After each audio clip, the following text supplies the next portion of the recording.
how's it going? So this is gonna be the last video that I do in this apartment. On Friday, the movers are coming to pack up our stuff, and we're gonna move over from Capel to Frisco. I'm still staying in the North Dallas area, but yeah, next time I do a new video, it'll be from a new location, so that'll be fun.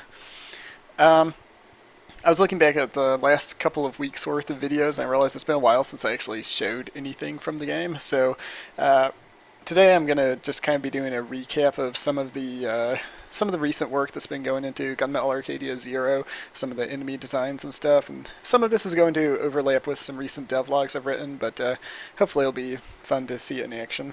Um, as a reminder, I'm doing two games now in the Gunmetal Arcadia universe.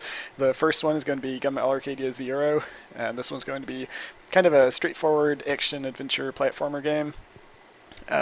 Hopefully coming out sometime, uh, well, late this year if I can get it done in time, but I doubt that. Probably it's going to be early next year sometime.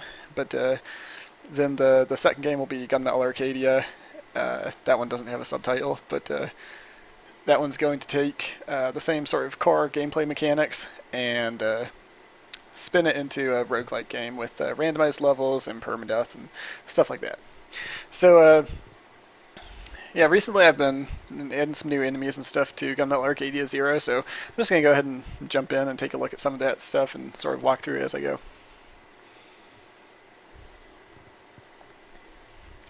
So this guy here,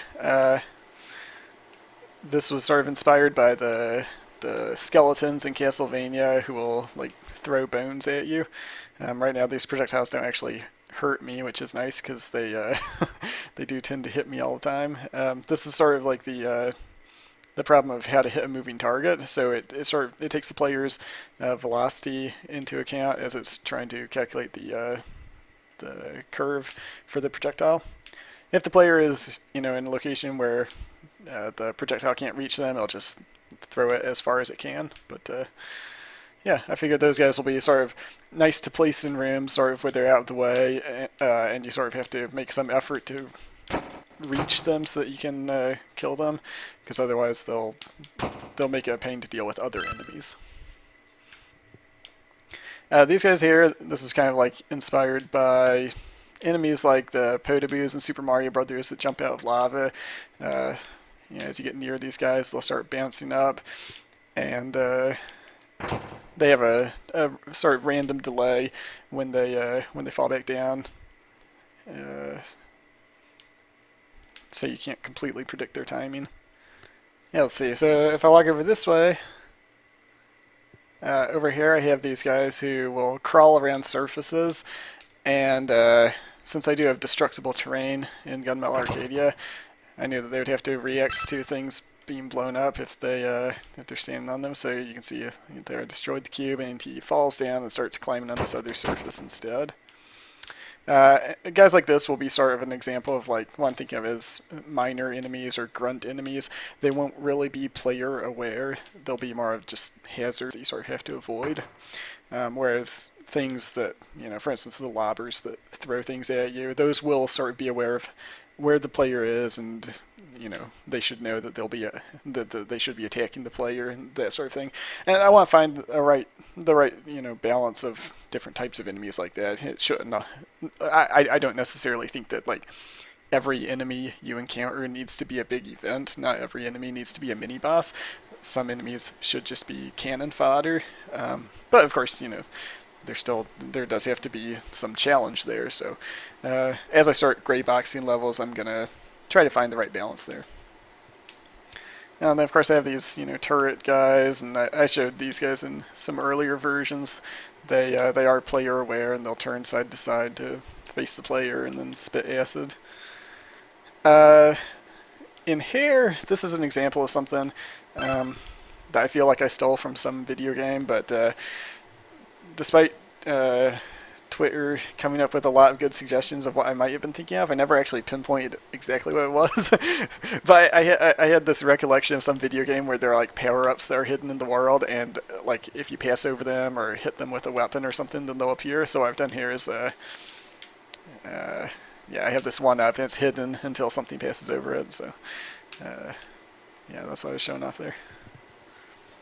And I think that's the end of what I have in this little test map. Oh, the other thing that I've been doing recently is so if you've played Zelda 2, you might remember there's this moment where you walk into a boss fight and it sort of like locks the camera in place and doesn't let you leave that room.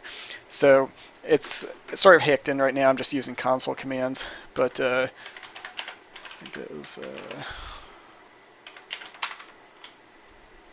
Yeah, so I've hacked in support now to where it can basically lock you into whatever room you're in. It places invisible walls around the side of the room, and I will probably do something like that for boss fights in Gunmetal Arcadia and Gunmetal Arcadia Zero.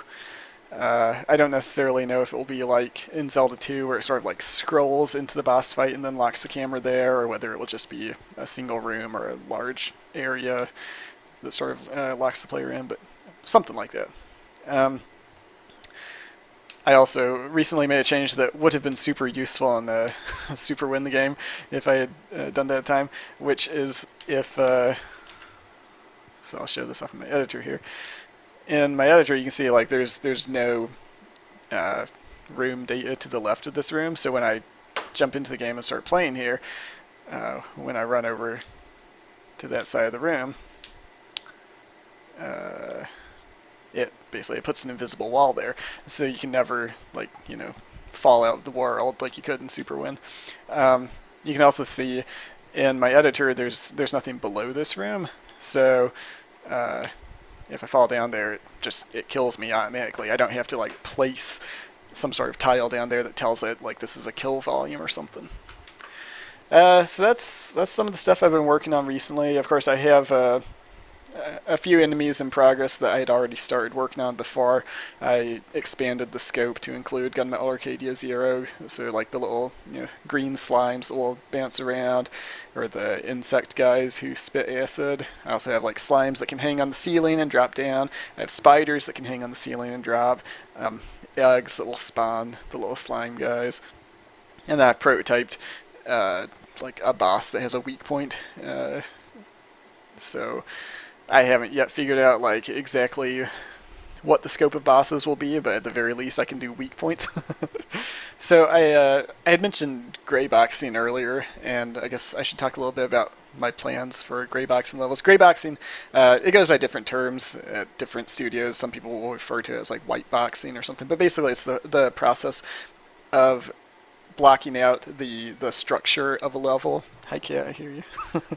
It's the process of blocking out the structure of a level, sort of separate from the visuals of the environment art.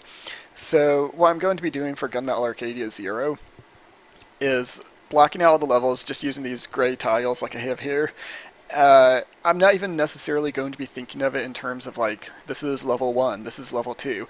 I want to come up with interesting gameplay spaces, and then as a second pass I can go back through and figure out what each of those areas will look like, what its theme will be. I already have ideas for what all the different regions of the game will be, as far as, you start in kind of the town or fortress, and you go through like the desert, forest, and caves, down to the, alien hive or lair.